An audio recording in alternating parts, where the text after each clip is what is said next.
Hello everybody, welcome to my YouTube channel study in commercial field. आज के इस video में हम लोग डिस्कस करेंगे कि गैर लाभकारी संस्था या लाभ न कमाने वाले संगठन का क्या अर्थ होता है या किसे कहते हैं। What is the meaning of non for profit organisation. ठीक है, इस चैनल पर आपको क्लास 12th का 2021 का एग्ज़ाम को देखते हुए सभी चैप्टर्स कंसेप्ट क्लियर करवाया जा रहा है। जो भी आने वाला वीडियो है उसमें हम यह चैप्टर गैर लाभकारी संस्था या लाभ न कमाने वाला संगठन नॉन फॉर प्रॉफिट ऑर्गेनाइजेशन का ऑल थ्योरी और इस चैप्टर से related all questions with answer सभी बनवाया जाएगा। तो जल्दी से चैनल को सब्सक्राइब कर लीजिए और बेल आइकन को भी प्रेस कर लीजिए ताकि आने वाले वीडियो का नोटिफिकेशन आपको मिल सके। तो चलिए हम लोग स्टार्ट करते हैं आज के इस वीडियो को। आज का हमारा यह वीडियो है कि गैर लाभकारी संस्था या लाभ न कमाने वाला संगठन का क्या अर्थ होता है या हम लोग यह किसे कहते हैं।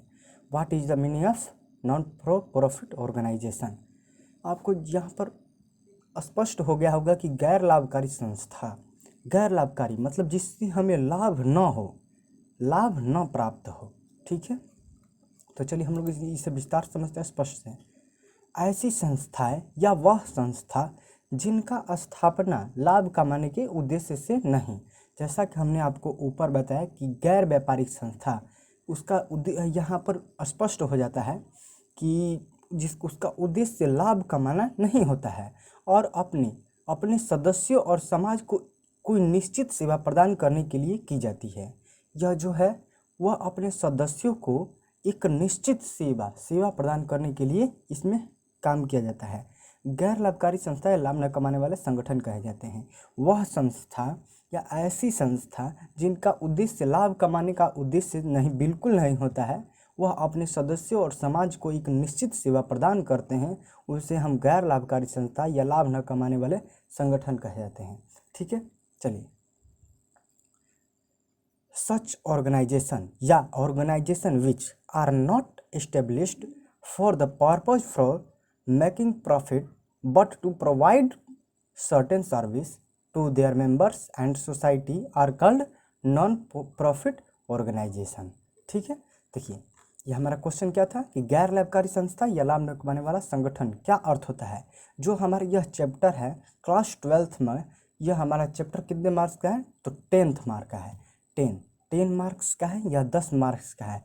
यह चैप्टर अगर हम लोग क्लियर कर लेते हैं तो हमारा कितना मार्क तो 10 मार्क्स जो है हमारा पूरा अच्छी तरह से क्लियर हो जाता है। तो 100 में हमारा 10 मार्क्स क्लियर हो जाता है तो केवल हमारा कितना होता है 90 मार्क्स बचता है। तो 90 मार्क्स का भी जल्द से जल्द आपको वीडियो प्रोवाइड करवाया जाएगा। तो इस चैप्टर में, इस वीडियो में आपको यह दिया गया है कि यह जो गैर लाभकारी संस्था है वह क्या होता है और इस चैप्टर में हमें कौन कौन से खाते बनाने पड़ते हैं। ठीक है, जो भी आएगा वीडियो आपको जैसा कि हमने पहले बता दिया है उसमें इस चैप्टर का कंसेप्ट थ्योरी, पूरा थ्योरी का क्वेश्चंस और विथ में उसका आंसर भी दिया जाएगा और उसका सारे उस चैप्टर से रिलेटेड ऑल क्वेश्चंस के साथ आंसर बनाए जाएंगे। बस आपको इस चैप्टर में जितना भी पढ़ना है आपको जल्द ही आपको उसका वीडियो मिलने वाला है। ठीक है, तो चलिए हम लोग गैर लाभकारी संस्था समझ लिए कि गैर लाभकारी संस्था क्या हो गया तो जिसका उद्देश्य लाभ कमाना नहीं होता है। ठीक है, इसका उद्देश्य जो है बिल्कुल भी लाभ कमाना नहीं होता है, यह एक अपने समाज के लिए यह कार्य किया जाता है। ठीक है, देखिए हम लोग यह समझ ली। चलिए अब हम लोग आगे बढ़ते हैं। तो चलिए हम लोग इसमें अलाभकारी संस्था के कुछ उदाहरण जान लेते हैं। तो इसके उदाहरण हैं जैसे कि धार्मिक संस्थान है, धार्मिक संस्थान हो गया, खेल कूद क्लब हो गया, महाविद्यालय हो गया, अस्पताल हो गया, मंदिर हो गया, पुस्तकालय हो गया, गिरजाघर हो गया। ठीक है, तो इत्यादि इतने सारे जो है वह सब क्या होते हैं तो सभी लोग जो होते हैं वह किस लिए होते हैं तो गैर लाभकारी संस्था में आते हैं। ये जितने भी होते हैं सब गैर लाभकारी संस्था में आते हैं। मतलब इनका उद्देश्य जो भी होता है वह लाभ कमाना नहीं होता है, वह अपने समाज को अपने समाज के हित में कार्य करते हैं। ठीक है, चलिए हम लोग इसमें समझते हैं कि अब कौन कौन से इसमें खाते बनते हैं, इनमें कौन कौन से खाते बनते हैं। And this which accounts do we have to make.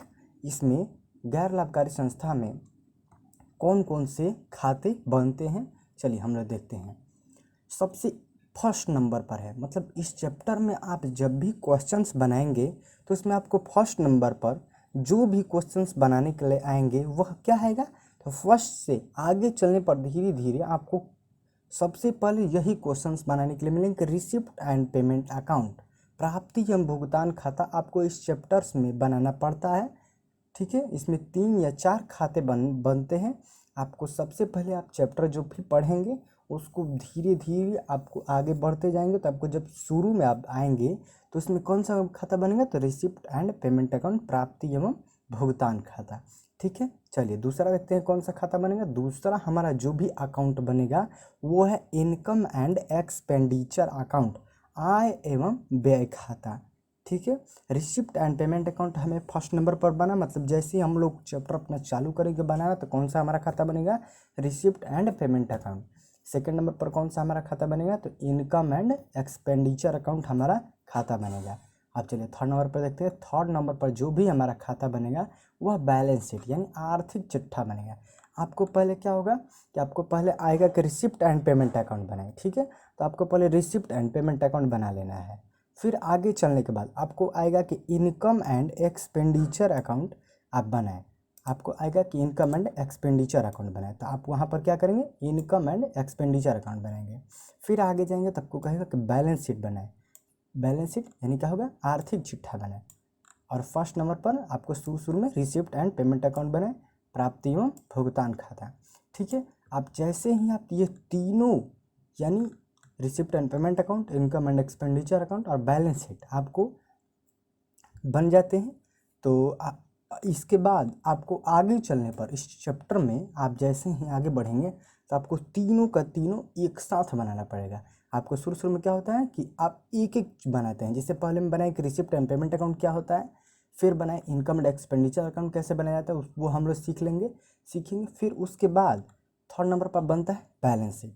फिर जैसे ही आप तीनों विद्या सीख लेते हैं कि तीनों कैसे बनाया जाता है, तीनों पर आप क्वेश्चन सॉल्व कर लेते हैं, तो आपको क्या होगा, receipt and payment account, income and expenditure account और बैलेंस शीट आपको पूरा का पूरा एक साथ बनाना पड़ेगा। मतलब आप पहले रिसिप्ट एंड पेमेंट अकाउंट बनाएंगे, साथ ही में उसी क्वेश्चन से इनकम एंड एक्सपेंडिचर अकाउंट बनाएंगे और बैलेंस शीट भी एक साथ पूरा तैयार कर लेंगे। आपको उस समय बड़ा हो जाएगा। तो देखिए आपने यहाँ पर इस वीडियो में हमने सीखा। फिर आगे चलने पर आपको जल्दी ही रिसिप्ट एंड पेमेंट अकाउंट का नेक्स्ट वीडियो प्रोवाइड करवाने वाले हैं। जल्द ही आपको यह वीडियो मिलने वाला है। प्राप्ति एवं भुगतान खाता के बारे में, यह कैसे बनाया जाता है, यह क्या होता है, इसमें कौन कौन से ऐड होते हैं, यह हम आपको बहुत ही जल्द आपको नेक्स्ट वीडियो लाने वाले हैं। फिर उसके बाद हम लोग लाएंगे इनकम एंड एक्सपेंडिचर अकाउंट आता है। अगर हम लोग यह तीनों विद्या जान लेते हैं कि क्या होता है, तो हमारा क्वेश्चंस जो भी होंगे वह आराम से हमारे सॉल्व हो जाएंगे। और फिर इसके बाद हम लोग थ्योरी पढ़ेंगे, और थ्योरी पढ़ने के बाद सभी क्वेश्चंस इस चैप्टर से हम लोग एक एक करके सब बनाते जाएंगे। ठीक है, तो चलिए वीडियो को जल्दी से लाइक कर दीजिए। चैनल पर नए आ रहे हैं तो चैनल को जल्दी सब्सक्राइब कर दीजिए।